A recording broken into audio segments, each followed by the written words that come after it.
Next one. Well, Will and Riyadh from the DR Group, and we're still here with Mr. Quasi Douglas. Let's talk about your next venture. It's coming up right now here in Ajax. Yep. It's called the Douglas Emporium. Douglas Food Emporium and Culinary Institute. And this is what I'm excited to get because I live right there. So. Yes. So, Tell us what this is all about. disclaimer, we're not opening as an accredited food college. For me, a culinary institute, it means what it says. It's culinary and it's an institute. It's a place where you can learn. It's a place where food will happen. Right. 2 floors. I grew up in Whitby. Blessed to go to Helenda's. My place. Love Helenda's. Good You stuff. know, when you're in Helenda's, you're gonna get a pasta salad. You're gonna get something to eat now. You're gonna see something to eat later, and while you're holding your now and later, you're gonna see something that you're gonna get next time, or something that's going to make you think about something there. Your experience at a place like Helenda's is different every time you go. True. Even if you're a creature of habit and you're going for one thing, you'll see something else that piques your curiosity. I've always liked that style. It was the first store delicatessen that I've seen like that. Right. But I never see those things in West Indian culture. We have West Indian stores that are great. Someone's Western Unioning money at the counter while there's a box with dried saltfish in it on the floor. They might have a bucket of crab and the crabs are crawling in the bucket. God bless my culture. There's that smell. Yeah. I can handle Yeah. it. There's that smell in most West Indian stores. That, like, why? Mom, why does it have to smell? Boy, shut up your mouth, you're talking so hard. But why does it have to, like, because Pusateri's never smelled like that.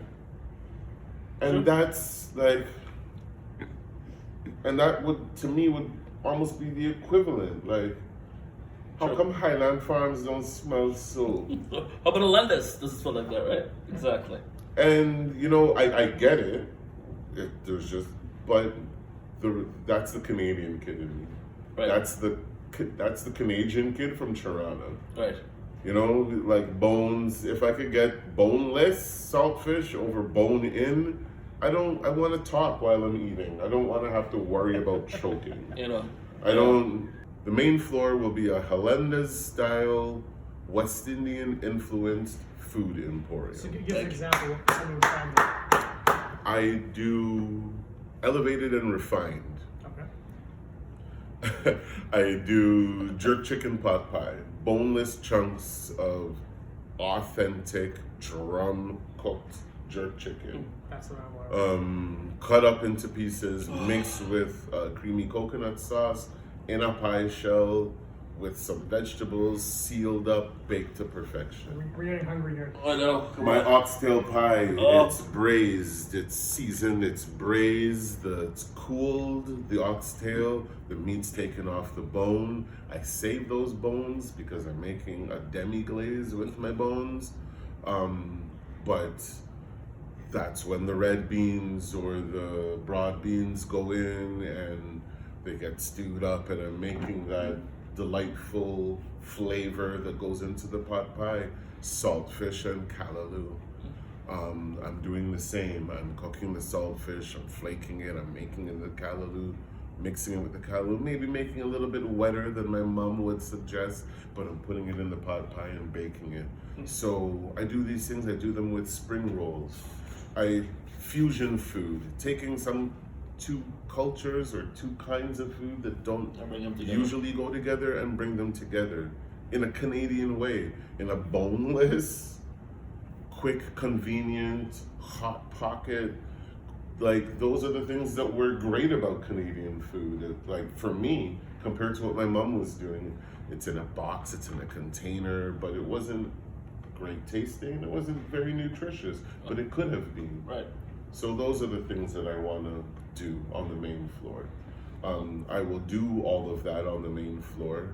from upstairs. But it will still be also a butcher shop. So one. No, But I won't be butchering any meat. nothing but okay. No, but I will be working with local butchers and offering seasoned meats. Okay. Oh, Right? Good. So, not fresh.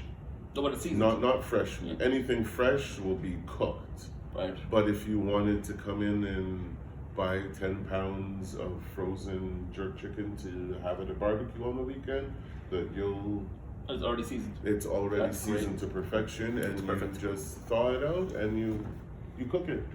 There'll be suggested cooking instructions. Just like Alendis. Yeah. Just like Helena's. And then upstairs? Upstairs will be the other part of the other half of my brain. Upstairs will be what we're calling the Culinary Institute.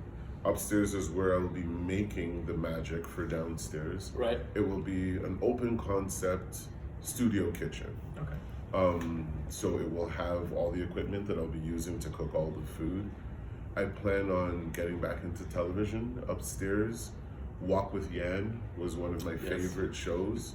Same. That was after lunch when Yep. we played those hooky days. That's right. 12:30.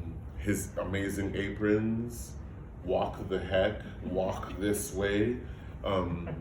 But how he had those were supper parties. We looked at them as after. You know, as kids, you think whatever time you're watching the television is the time that thing is happening. Yeah. Do you remember? Yes. So for me, like, they're all there right now. Until I started seeing reruns, I'm like, are they already there? And then I realized it's nighttime because they're showing clips of. I'm like, wait a minute. Then now, and 44 years old, that was a supper club. That was him with a guest, and there was people in the back that ate the same thing because I watched it like a hawk, and I would see he's preparing the dish at the counter to feed the guest who's sitting there, but he's got a team in the back that's preparing the exact same dish and they're delivering it to all the guests that are there. And why don't we enjoy things like that anymore? It's not quite medieval times, but it's dinner and a show. It's a guest that people want to hear about. It's so Rachel Ray was the first one to bring it back. Yes. Rachel Ray brought it back. Okay, Rachel, go ahead and do your thing. But I still don't see me being represented in it. I still don't see that West Indian, Canadian, black version of it. It sounds like a bridge that needs gapping to Right. me. So the studio upstairs will be like a Rachel Ray, or are you gonna also do like it where you're? Oh, it'll be open for an event Anything, I was space. gonna say, It'll be yep. open for anything. You know, we'll film up there. We'll probably have a season of filming. But upstairs, I plan on doing couples nights, pasta nights, couples nights where you and your lovely wife can come in and I can share how to make something. Right. Maybe we split it up.